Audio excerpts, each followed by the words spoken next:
attend student orientation in our comfortable meeting room and receive answers to your questions about policies and your course. All of our classrooms have state-of-the-art multimedia capabilities. Our expert instructors and support staff.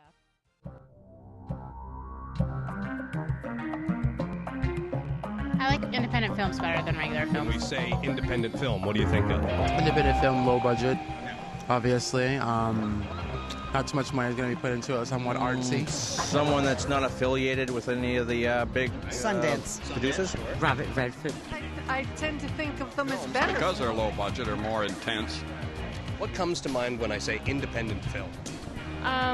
Short films, quirky films, non-Hollywood blockbusters, usually something that's a lot more interesting than just the Jaws or the Jurassic Park. I also think it gives you the freedom to do a little more things that you might not be able to do, if you're in a big structured corporation, a little avant-garde kind of a touch to it. There should be more independent films, I think.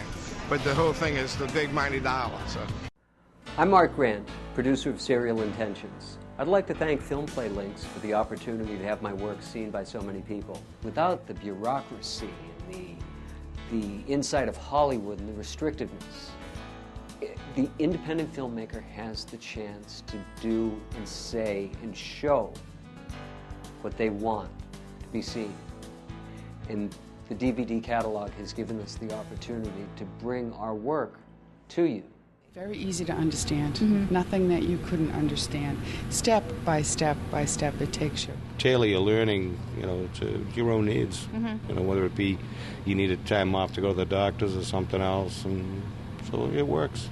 I've had learning disabilities all my life. Going through school in the traditional way of teaching didn't work for me.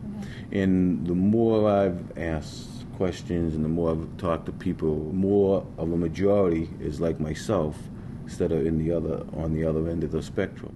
So starting about 25 years ago, we had looked at what do we want to do when we grow up, if we ever grow up, and instead we'd rather play. We said we want to build airplanes. We came from an entrepreneurial family and thought it would be fun to design and build our own airplanes. We had to design an airplane that wasn't just for the aviation enthusiasts. It's for the people who are not the aviation enthusiasts. So the people who are sitting in the other seat. Sitting elsewhere. And then once they start flying, everybody becomes the enthusiast.